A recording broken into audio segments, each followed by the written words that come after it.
Ba, ba, ba, ba, ba, ba. Oh God.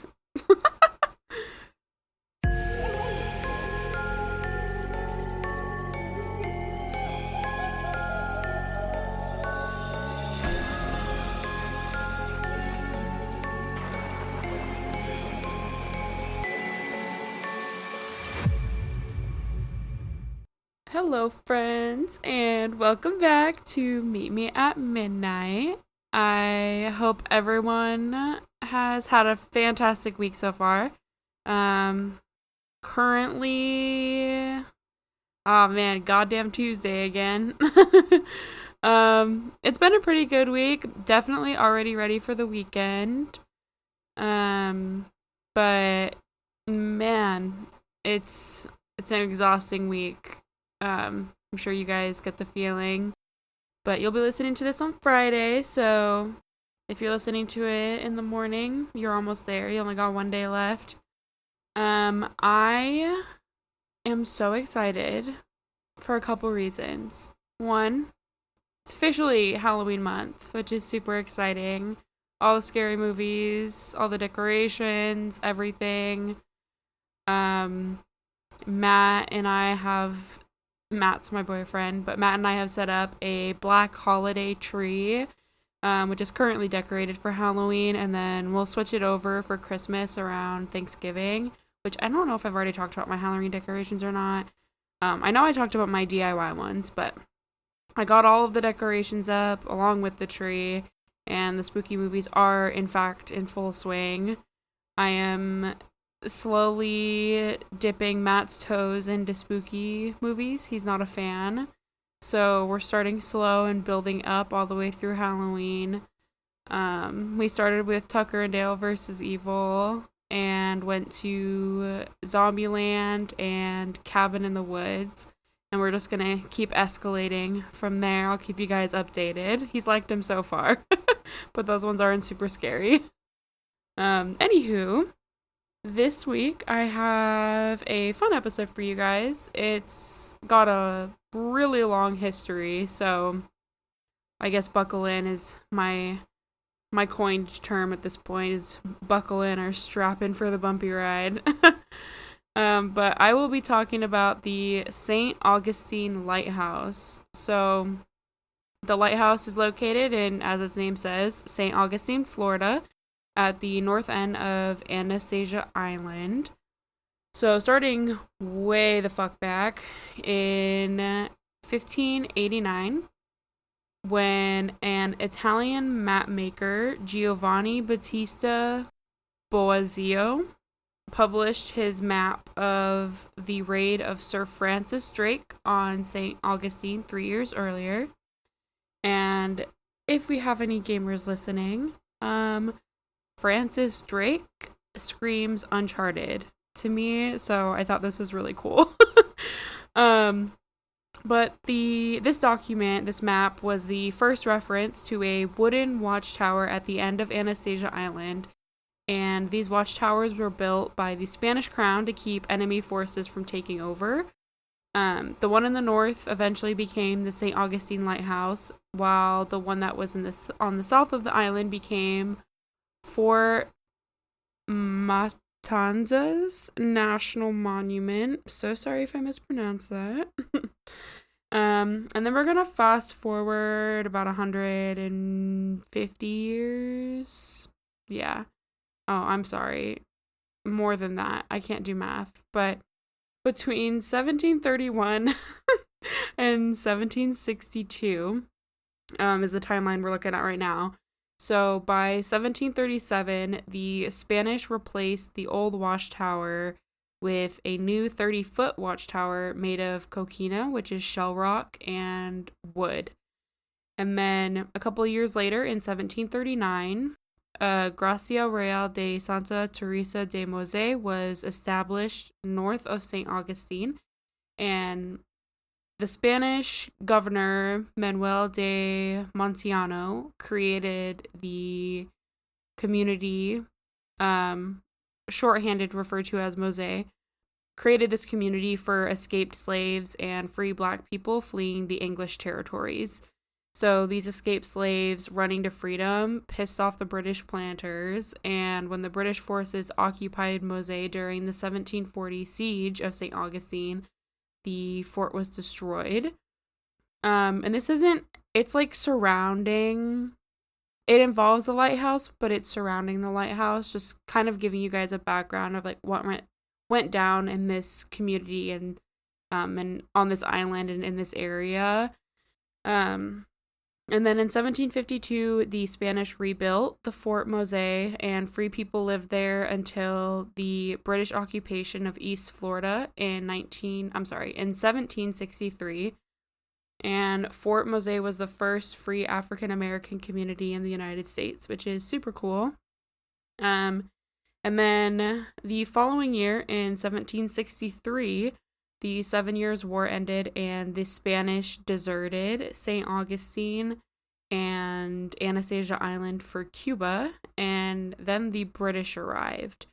So the British heightened the watchtower another 30 feet with wooden construction, making it a total of 60 feet.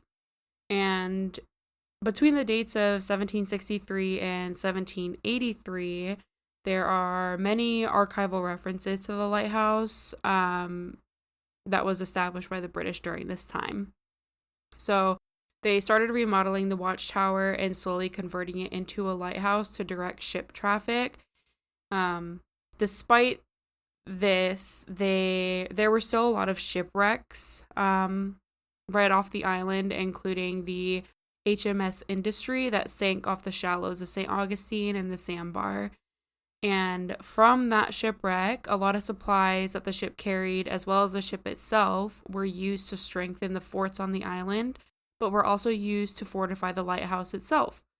So the lighthouse was largely built with parts of this destroyed ship. And then we're going to fast forward again about 80 years. So from 1822 to 1867, the lighthouse was originally lit with a system of Winslow Lewis argand lamps and reflector panels,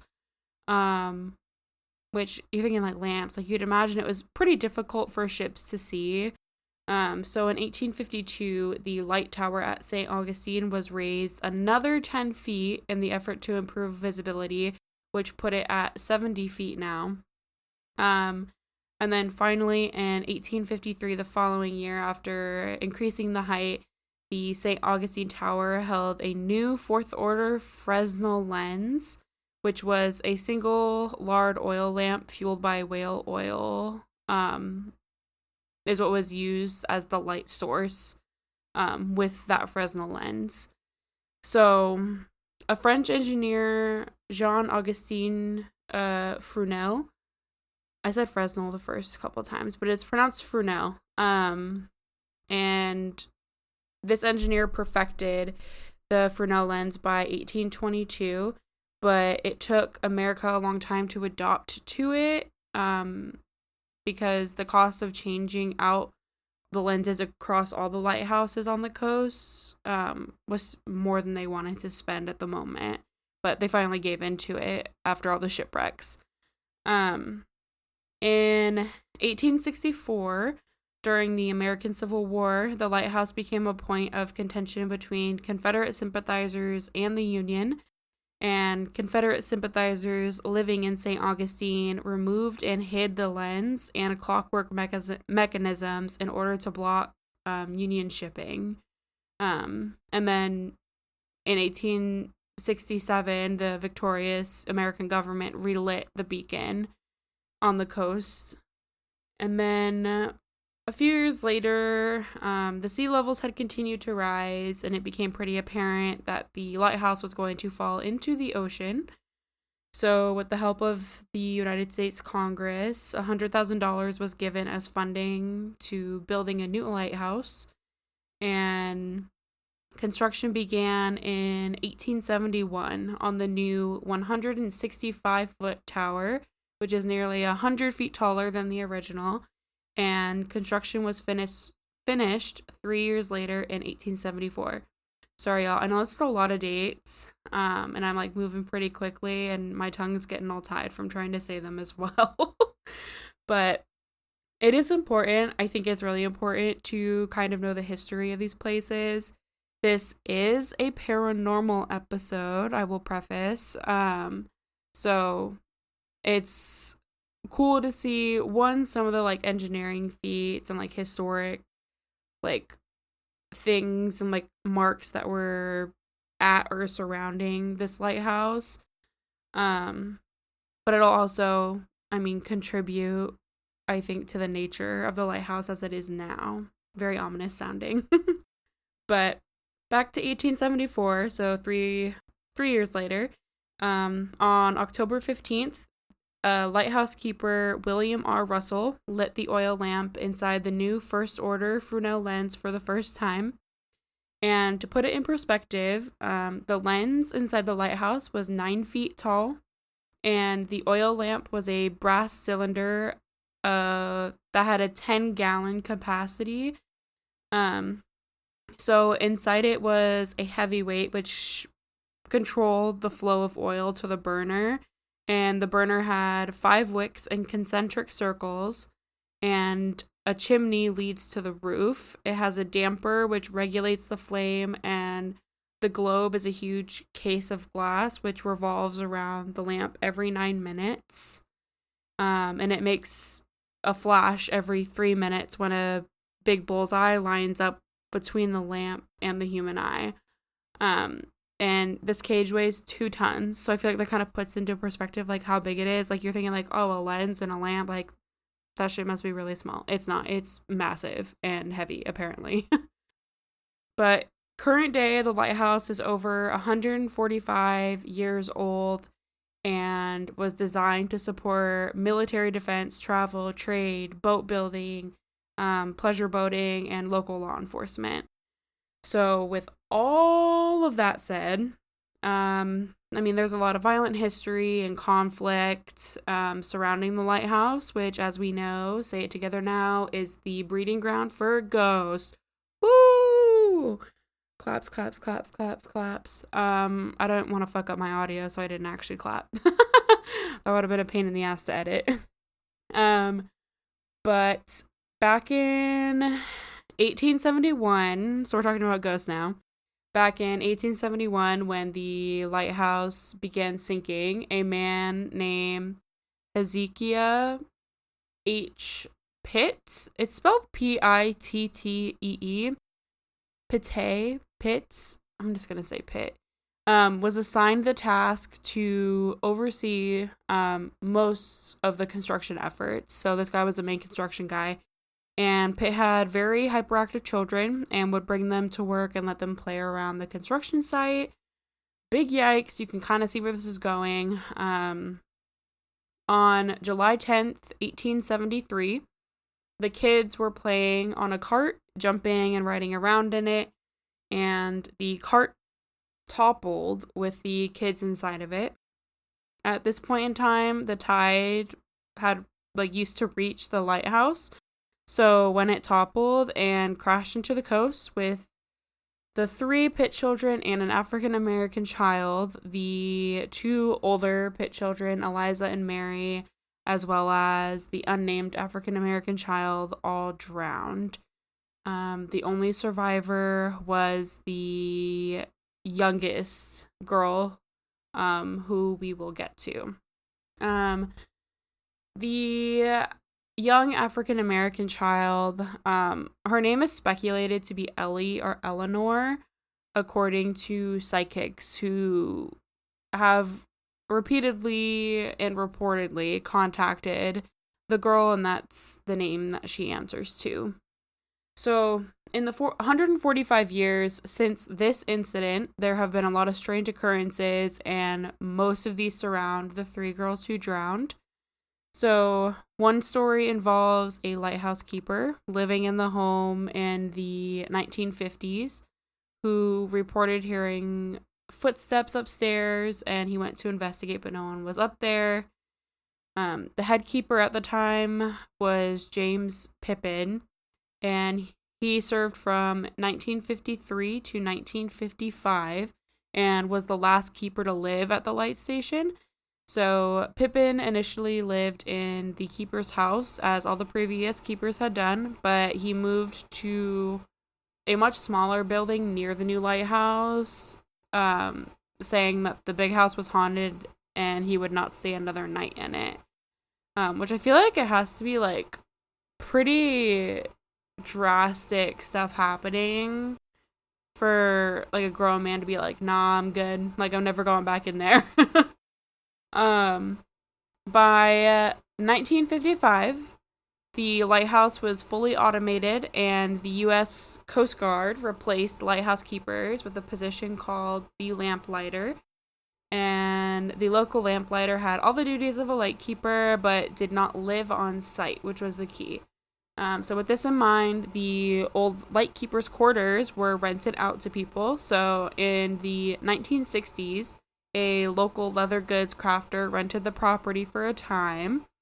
And he tells a story of waking up one night with a small girl standing by his bed.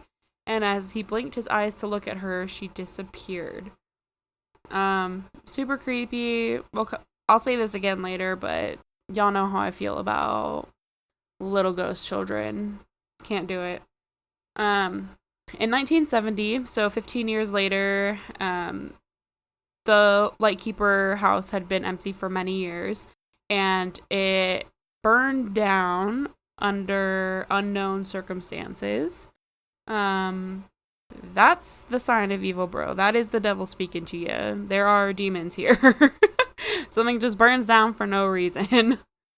Like, it had been empty. Nobody lived there. It's kind of sus.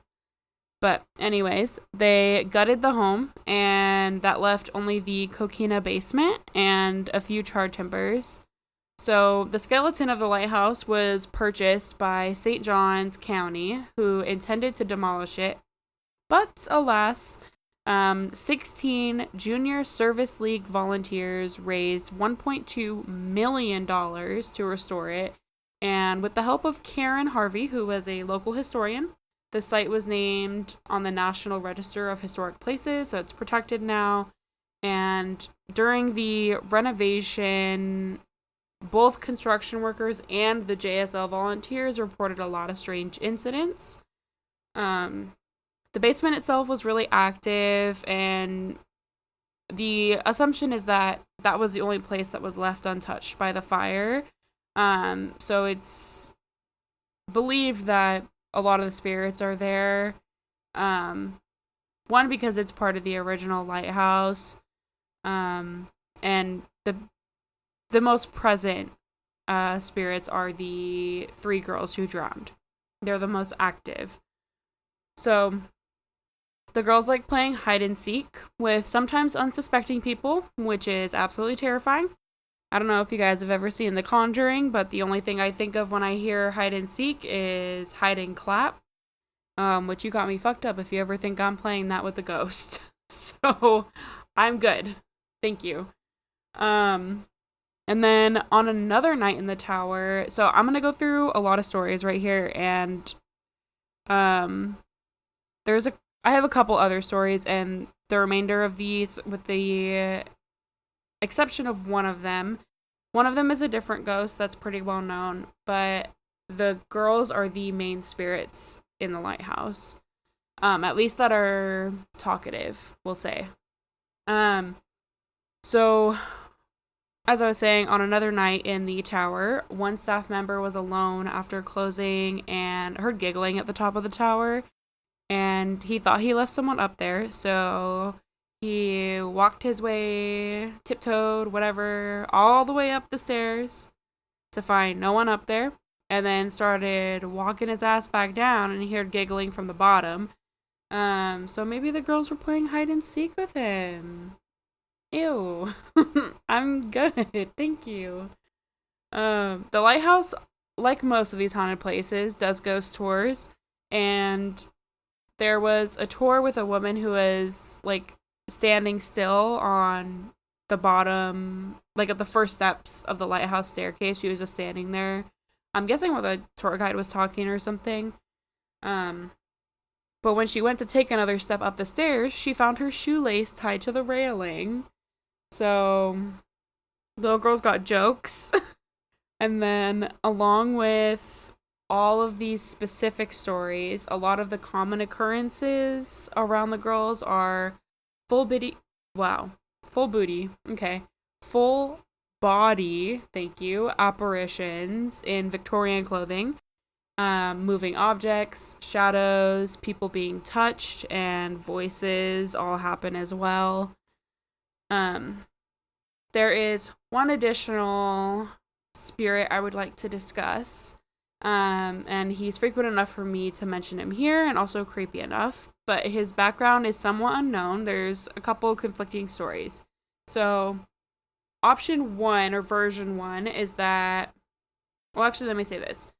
This one is not playful or fun-loving or as playful or fun-loving as the kids seem to be. We'll start with that. He's known as the Man in Blue, and like I said, he has a couple possible origin stories. So, one, he's believed to be the spirit of a lighthouse keeper, Joseph Andrew. And while painting the original tower in 1859, he plummeted to his death. So he fell and died from the fall while painting. The second story, which is creepier, so I'm more inclined to believe it, is that the poltergeist is a spirit of another lightkeeper who was depressed and heartbroken by the solitude of his role. Like, he was alone all the time, and he allegedly hung himself in the tower. The body was discovered the next night when the lighthouse failed to illuminate the coast. So when the light never came on, somebody had to come check and they saw him hanging. That's the second story. I like that one more, not because I don't support that, but I do think that one, I don't know, that one just resonates with me more. We'll go with that.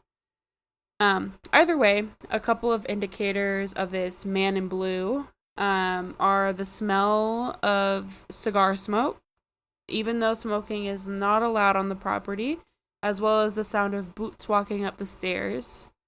And then this incident specifically is why I don't know how benevolent this ghost is. So he apparently makes life a living hell for the workers every time he appears. So, I mean, staff resent it when he appears. So, one lighthouse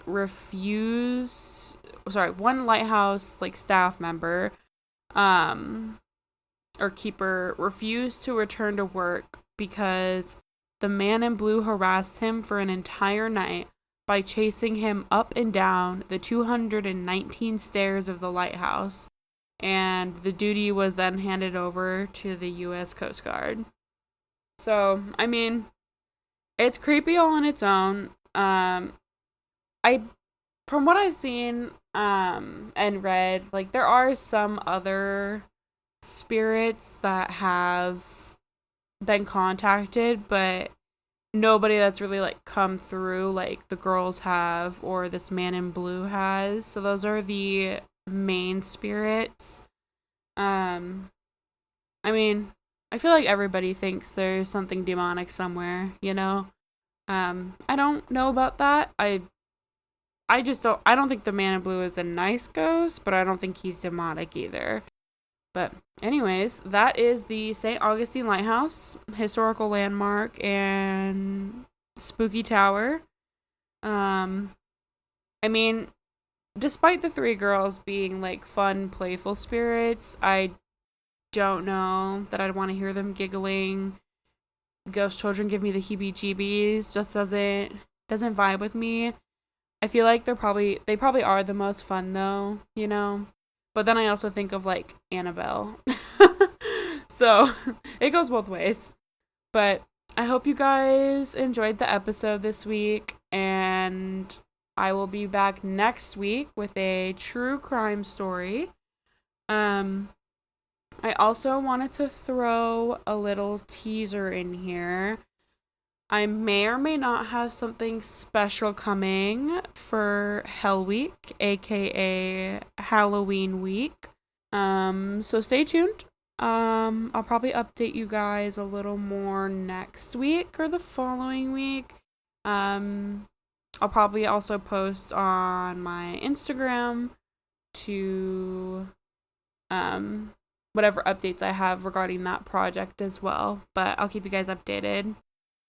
So I will see you guys at midnight next week. Bye.